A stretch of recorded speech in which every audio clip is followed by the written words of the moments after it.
What you're about to hear might sound impossible, but I promise you every word is true. This is the story of how I literally died in my sleep and met Jesus face to face. He showed me secrets that completely changed my life and set me free from sins I thought would control me forever. If you're struggling with secret battles like I was, this story is for you. My name is Cynthia, I'm 18 years old, and this is what happened to me. I grew up in a Christian home. My mom took me to church every Sunday since I was little. I knew all the Bible stories and could quote verses. Everyone thought I was a good girl. But deep inside I was fighting battles nobody knew about. I had secret sins that haunted me every day. Things I did when nobody was looking. Thoughts I couldn't control. Habits I tried to break but kept falling back into. I felt like such a hypocrite sitting in church on Sunday after what I did during the week. I tried everything to stop. I made promises to God. I threw away things that tempted me. I even tried to pray more and read my Bible every day. But nothing worked. The harder I tried, the worse I felt. It was like there was this war going on inside me and I was losing. My friends at school didn't understand. They thought I was being too hard on myself. Everyone sins, Cynthia, they would say. God forgives, right? But I knew what I was doing wasn't right. I could feel something was missing in my relationship with God, but I didn't know what. The night everything changed started like any other. I was laying in my bed crying again after another failure. I felt so tired of fighting and losing. I looked up at my ceiling and through my tears I said, Lord, if you're really real, please help me change. I can't do this anymore. I'm so tired of disappointing you and myself. I must have cried myself to sleep because the next thing I remember was the strangest thing that ever happened to me. Before we continue, please let me know where you're listening from. It would be nice to feel closer, even if we're physically apart. Also, don't forget to like. It will help this video to reach so many people who need to listen to this testimony, and leave a comment. Share your thoughts about this near-death experience testimony. Let's have a fair and open discussion so we can learn from each other here on this channel, and don't forget to subscribe for more of this content coming your way. Enjoy listening. I was floating above my bed looking down at myself sleeping. At first I thought I was dreaming, but everything felt so real. More real than anything I ever experienced. I could see my body laying there, but I was somehow outside of it watching. Then I noticed a bright light filling my room. It wasn't harsh like a light bulb, but warm and peaceful. In the light, I saw a figure approaching me. It was tall and radiant with the most beautiful face I ever saw. Somehow I knew this was an angel. The angel didn't speak with words, but I could understand everything he was telling me. He motioned for me to follow him, and we started moving upward through what felt like layers of clouds and space. We traveled through this tunnel of light that seemed to go on forever. I wasn't scared though. I felt more peaceful than I ever felt in my whole life. All the worry and guilt I carried around was gone. I felt light and free. Finally, we stopped in what looked like the most beautiful place I could imagine. Everything was glowing with this soft golden light. There were colors I never seen before that don't even have names. The air itself seemed alive and filled with love. The angel led me to what looked like a classroom, but not like any classroom on earth. The walls seemed to be made of light, and there were no chairs, just this soft, glowing floor that felt like clouds under my feet. Then he walked in. I knew immediately who it was, even though I never seen him before. Jesus. But he wasn't like the pictures in my Sunday school books. He was so much more beautiful and powerful than I ever imagined. His face shone like the sun, but I could look at him without being blinded. His eyes were full of love, but also had this fire in them that made me want to fall down. He was wearing a white robe that seemed to move like liquid light. When he smiled at me, I felt like my heart would burst from joy. This was Jesus, the real Jesus, and he was here with me. Cynthia, he said, and his voice was like music and thunder at the same time. I heard your cry tonight. You asked for help, and I brought you here to teach you something that will change everything. I tried to speak, but no words came out. I was overwhelmed by his presence. Sit with me, child, he said gently, and somehow we were both sitting on what felt like the softest grass, even though there was no grass there. You've been trying so hard to stop sinning, haven't you? He asked. I nodded my head yes while tears started flowing down my face. And the harder you try, the more you fail? Again I nodded. Jesus looked at me with such compassion. Cynthia, you're trying to live a holy life without being born again. You're trying to change your behavior without changing your heart. That's like trying to get good fruit from a bad tree. I was confused. But Lord, I accepted you when I was 8 years old. I got baptized and everything. He smiled sadly. Many young people say a prayer or get baptized, but they never truly surrender their life to me. They want to keep control and just add Jesus to their life like an accessory. But that's not how it works. Then Jesus stood up and the whole room changed. Suddenly I could see into the hearts of millions of young people all over the world. I saw teenagers in their rooms struggling with the same things I struggled with. They were crying and praying and making promises they couldn't keep. Look at them, Cynthia, Jesus said.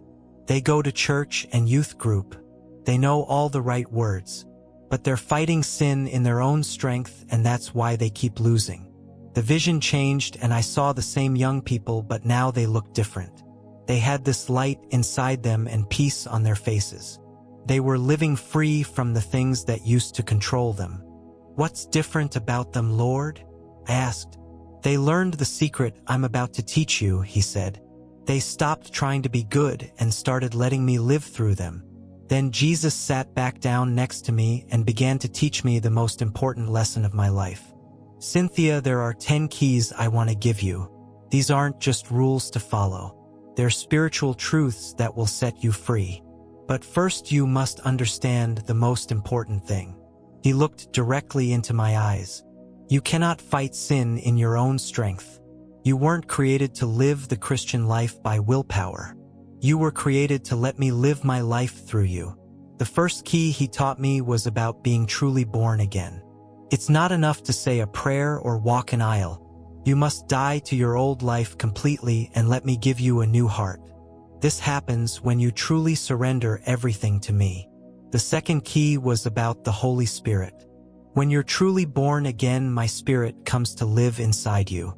He gives you the power to say no to sin and yes to righteousness.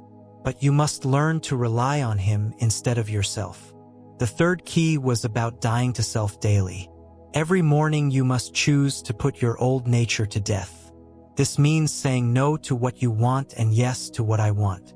It's not easy, but my Spirit will help you. The fourth key was about renewing your mind. You've been programmed by the world to think in sinful ways. You must reprogram your mind with my word. What you think about determines who you become. The fifth key was about accountability. Don't try to live this life alone. Find other believers who will encourage you and hold you accountable. Sin grows in darkness but dies in the light. The sixth key was about worship. When you truly worship me, it changes your heart. You can't worship sin and worship me at the same time. Choose who you will bow down to. The seventh key was about prayer. Don't just pray when you're in trouble. Stay connected to me all day long. I want to be involved in every part of your life. The eighth key was about fasting. Sometimes you need to deny your flesh to strengthen your spirit. Fasting teaches you that you don't have to give in to every desire. The ninth key was about serving others. When you focus on helping others, you stop being so focused on yourself. Self-centeredness is the root of most sin. The 10th key was about patience with yourself. You won't become perfect overnight. I'm more interested in your heart than your performance. When you fall, get back up and keep following me. As Jesus taught me each key, I felt something changing inside me. It was like chains were breaking off my heart. I felt lighter and freer with each truth he shared. Remember, Cynthia, he said as he finished. These keys only work when you truly surrender your life to me. You can't use them like magic formulas while still trying to stay in control. Then he stood up and the beautiful classroom began to fade. Wait, Lord, I cried out. I don't want to leave. I want to stay here with you. He smiled at me with such love.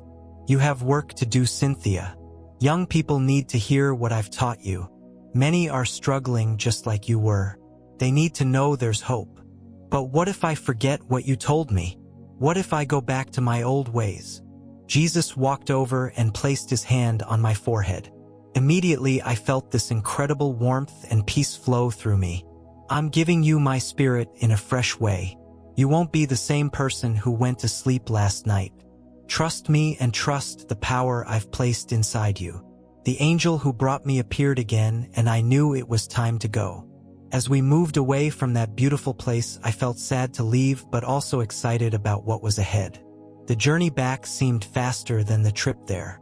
Before I knew it, I was hovering over my bed again, looking down at my sleeping body. Go back now, the angel said without words. Your work is just beginning. I felt myself being pulled back into my body like I was falling through space. Then suddenly I was awake in my bed. I sat up quickly and looked around my room. Everything looked the same, but I felt completely different. It was still dark outside, so I checked my phone. It was 5:30 in the morning. Then the memories of what happened came flooding back and I started crying. But these weren't tears of sadness or frustration like before. These were tears of joy and amazement. Jesus had really visited me. He had really taught me those keys to victory. I got out of bed and fell on my knees. For the first time in my life, I truly surrendered everything to Jesus. I told him I was tired of trying to live the Christian life in my own strength. I asked him to take complete control of my life and live through me. As I prayed, I felt that same warmth and peace I experienced in heaven fill my heart. I knew something supernatural had happened inside me. I was truly born again for the first time. That was 6 months ago, and my life has been completely different ever since. The sins I used to struggle with don't have power over me anymore. Not because I'm trying harder, but because Jesus is living his life through me. I started sharing my story with other young people, and I've seen God use it to set many of them free too. They realize they don't have to keep fighting battles in their own strength. The most important thing I learned is that being a Christian isn't about trying to be good enough for God. It's about letting God be good through you. When you really understand that, everything changes. I know some people might think I was just dreaming or hallucinating, but I know what happened to me was real. My life is proof that it was real. You can't fake the kind of change that happened in my heart. If you're listening to this and struggling with sin like I was, please don't give up hope. Jesus wants to set you free, but you have to truly surrender to him. Stop trying to clean yourself up first. Come to him just as you are and let him do the changing. Those 10 keys Jesus taught me really work, but only when you're truly born again and filled with his spirit. They're not magic tricks or religious formulas. They're spiritual truths that require his power to work in your life. Don't waste any more time trying to fight sin in your own strength. You'll lose every time, just like I did. Instead, surrender completely to Jesus and let him fight your battles for you. He's never lost a fight, and he won't lose yours either. The most beautiful part of my story isn't that I died and went to heaven. It's that Jesus loved me enough to show me how to really live. He wants to do the same thing for you. All you have to do is ask him and really mean it. Your struggles don't define you, and your failures don't disqualify you.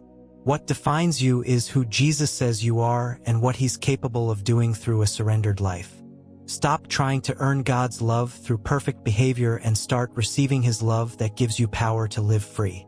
The Christian life was never meant to be lived through human effort and willpower. It's meant to be lived through divine power and supernatural grace. When you really grasp this truth, everything changes. You stop striving and start thriving. You stop failing and start flourishing. Whatever secret battle you're fighting right now, know that Jesus sees you and he has the answer. He's not looking for perfect people to work through. He's looking for surrendered people to work through. The moment you truly let go and let God is the moment your real life begins. Don't wait another day to experience the freedom Jesus died to give you. Your breakthrough is not found in trying harder, but in surrendering deeper. Trust him with your whole heart and watch him do what only he can do. Your victory story is waiting to be written. Thank you for listening. If you have been blessed, please like this video. It will help YouTube to show it to more audience who need to hear about this testimony today. Also share this video to your loved ones. It will be a great way to communicate Christ to others, and that will be the greatest gift you can give to those that you love. If you are yet to subscribe to our channel, please do so. It's free and it's a way of joining this great community of believers. Join us today and your life will not remain the same. Until next time, remain blessed.